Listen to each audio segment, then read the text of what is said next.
Welcome back again to lesson 4 in our study of the proof of God by his miracles. On this particular lesson, we want to discuss those who experience miracles in the Bible. In particular, for this lesson, the Old Testament, we're going to categorize the miracles that those in the Old Testament experienced.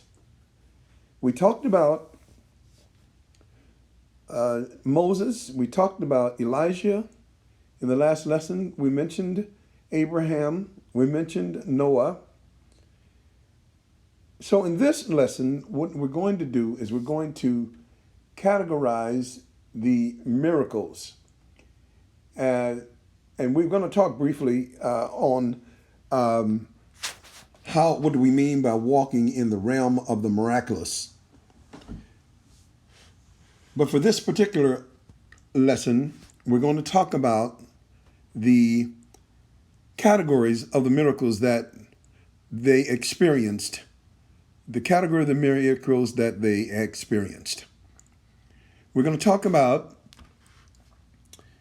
Job, and because we want to reiterate back again and say that there is no one in the Bible, no character in the Bible who has had an encounter with God that did not receive a miraculous event or did not have a miracle. Whether or not that miracle is a revelation of knowledge, whether or not it's an endowment with the Word of God, whether or not it's opening up a Red Sea or being fed by ravens, all of these are miracles.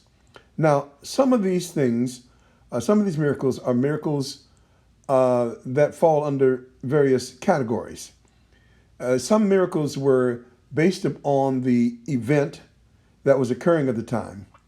And then there were other miracles that were based upon the event and the divine providence of those who were involved in the events. It had something more to it. And so we're going to talk about these categories of miracles. And when we get finished with these categories, discussing this, we're going to let you get the study guide and go down and participate in the activity, the learning activity, identifying categories of miracles. This is going to be the topic and the name of this particular activity.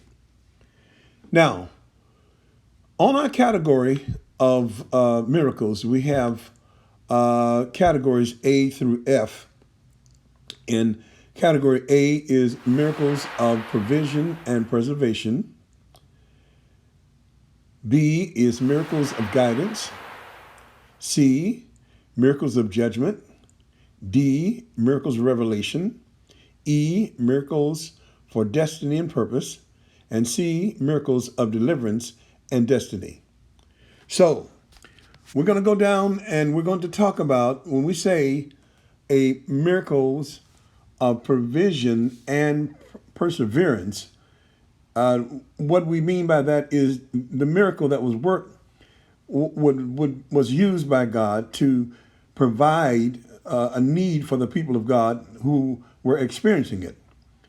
And we say perseverance or preservation, we mean that it was to preserve something, or preserve some people, or preserve some nature, a nation, or preserve some root, some generation, that to keep them from dying out. So there are miracles that have purpose in them, provision and preservation, and provision and perseverance. B, miracles of guidance is when God when God told Abraham to get out of the land where he was and go to a place that he would show him. C, miracles of judgment, when God sent judgment down on Korah and those rebels who fought against Moses, when God judges their enemies miraculously, when God sent judgment down on the Egyptians to miraculously deliver the Israelites from Egypt's bondage. Then there are miracles of revelation, like on the Mount of Transfiguration, where God came and showed that Jesus was the one to be served. He was greater than Moses and Elijah. Miracles of revelation, when God brings revelation. And E would be miracles of destiny and purpose. And miracles of destiny and purpose. I would think that the children coming out of Egypt in the Exodus was a miracle of destiny, because they were destined to go to the promised land. And they had purpose. It was not God's purpose for them to die in Egypt. Then there are miracles of deliverance and our destiny.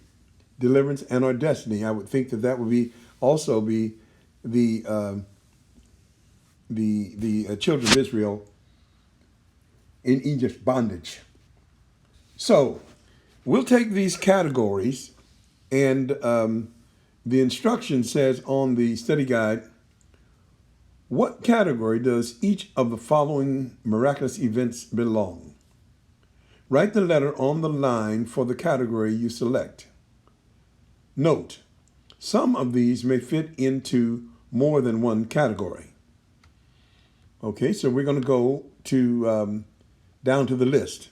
Now, you probably should have a relatively a basic knowledge of the Bible and some of the characters we talk about. But if you don't, then you can go to these characters in the Bible and read about them, if you don't have that kind of a knowledge of these characters in the Bible.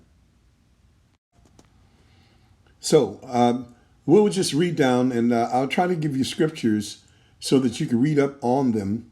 You can start this exercise tonight, or you can just listen to the class tonight and then do the exercise and come back on this when this is posted online, and you can just come back and review it.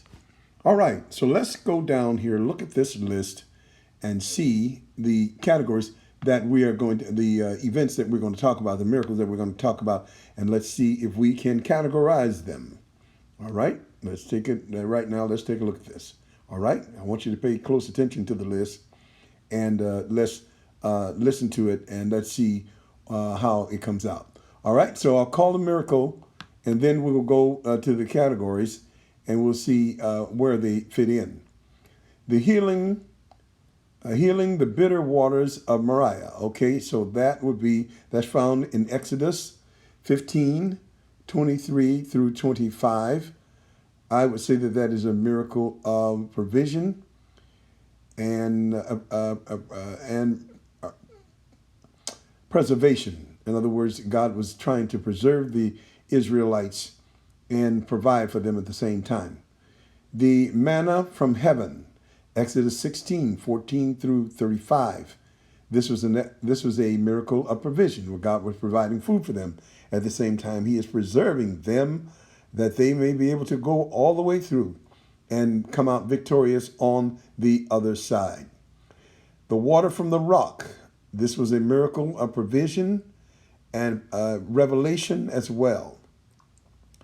The death of Nadab and Abihu, a miracle of judgment and justice. God put his judgment on them because of what they did against God. Now, then we'll go to the burning of the congregation of Taberah. That's in Numbers 11:13. That was a miracle of judgment. The death of Korah, Dathan, and Abiram in Numbers 16:31 through 35, a miracle of judgment. Aaron's rod that budded in Numbers 17:8, a miracle of revelation and a miracle of divine providence. The water from the rock in Numbers 27 through 11, a miracle of divinity and provision. The lifting up of the serpent in the wilderness would be a miracle of deliverance and preservations. Deliverance and preservation. Deliverance, preservation, and revelation.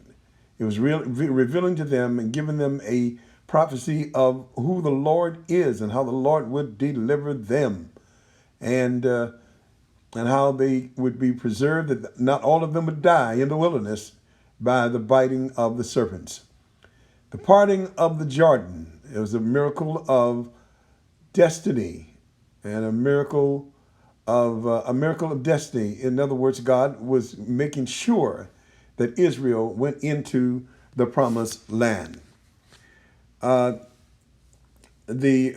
fall of Jericho, a miracle of destiny. Joshua 6, verse 6 through 25. The sun and the moon standing still. Joshua 10, 12 through 14. A miracle of destiny, a miracle of revelation, a miracle of deliverance from their enemy. So this is how we do this. Then we take the numbers of the miracle categories and put them on the line next to these. Now, the ones that we have on the study guide are different from these, but you're to do the same thing with the ones that are on the study guide that we just did with these. The ones that are on the study guide are, number 1, Job healed and given back his possession. Number 2, Abraham had a child when he was too old. What kind of miracles? Noah receiving instructions on the ark. Elijah fed by ravens. That's number 4, pardon me. Number 5, Moses and the Red Sea. Number 6, Ezekiel's revelation and his understanding. Number 7, Nebuchadnezzar saw the 4th man in the fire. Number 8, Joshua led the march around Jericho. Number 9, Amos received revelations of the word of the Lord. Number 10, Number 10, on the day of Pentecost, speaking in tongues. Number 11, the Exodus. What kind of miracle is that? Number 12, the receiving of the law on Mount Sinai. Number 13, the birth of Isaac. Number 14, Elijah's prayer that controlled the rain. Number 15, the stopping of the sun and the moon for the children of Israel. And number 16, the confusing of the tongues at the Tower of Babel.